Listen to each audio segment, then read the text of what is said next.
My name is Rayvon Hatcher, and I'm from McLeansville, North Carolina. It's a cool feeling knowing that I'm a farmer in America. It's like this thrill, being connected to the animals.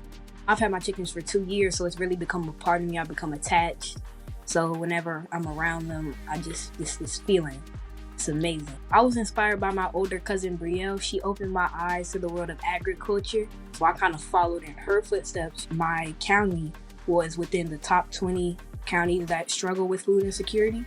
So I saw that as a problem and I had to, pitch in and do my part to help. It's a really good feeling that you have knowing that you are helping people put food on their families' tables and just helping around the community and changing the world. Hi, I'm Will, and I'm located in Boston. I volunteer for a program called Camp Harmony, which takes underprivileged children and gives them the opportunity to go to camp. It's changed me in a lot of ways. The most in the things that has taught me about food insecurity. You don't have to be solving the problem at its core every time you volunteer. It requires everyone making those small contributions to solve the larger problem. Hi, I am Grace. I am from Columbia, Missouri. Growing up, my family has been impacted by hunger. We had to visit pantries, and I realized that, hunger affects everybody. Started volunteering as young as I could at the age of 10. The youth perspective, it's definitely important that we get a voice in how things that directly impact us. Don't be afraid to involve youth. I know youth can have some bad rep. If you want someone to grow with your food bank, it's good to start young.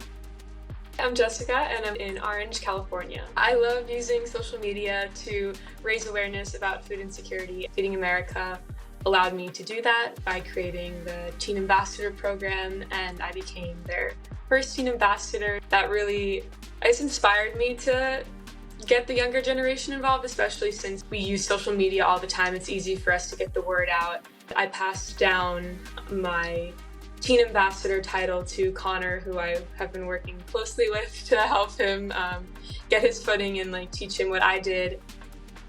I'm Conor. I'm from San Diego, California. Jessica, she's a mentor to me, truly, and I saw her way of doing it was through Instagram.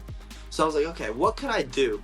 I talked to my family, I talked to my little sisters, and they were like, oh, why not start a club? I brought all of them down on a Saturday morning. It wasn't even a question about the reason we were there. It was just it was a mission. Our next Feeding San Diego distribution event is going to be a huge event. I have our club roster, which is currently at 138 members. It changed my outlook on everything. It gave me a perspective on, okay, in every situation I'm involved in, am I taking or am I adding? Am I taking or am I adding? When you go to Feeding San Diego, Feeding America, when you're doing something to push the world forward, you're adding. Just keep adding value everywhere you go. Hi, I'm Benton. I'm from Benton, Montana. My childhood was rough. I wasn't sure on how I was going to get food every day. I remember this very faint memory when I went up to the reservations. I saw that the kids had no food. There's not advocacy enough for our youth. I visited my state legislature hundreds of times. I talked to my local government officials, and if that doesn't work, then I go up to the federal legislature and Senate. People need to see that us youth, just because we're young, we also have a voice and we want to be part of the fight.